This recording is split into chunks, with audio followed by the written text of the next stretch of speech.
Ümumiyyətlə əxlaqın parametrləri dəyişir. İnsandan insana, cəmiyyətdən cəmiyyətə, millətdən millətə, xalqdan xalqa.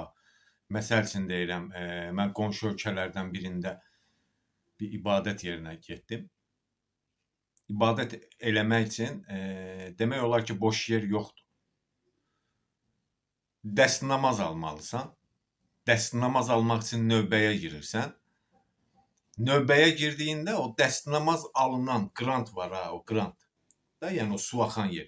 Onu duvara svarkalayıblar ki, oğurlanmasın. Bunu buradan kim gəlib oğurlaya bilər? Demək ki, bu buradan oğurlanır. Onu inanırsan, onu oradan oğurlayan adam da özünü əxlaqlı zənn edir. Öz aləmində, öz yaşantısında, öz dünyasında əxlaqlı zənn edir.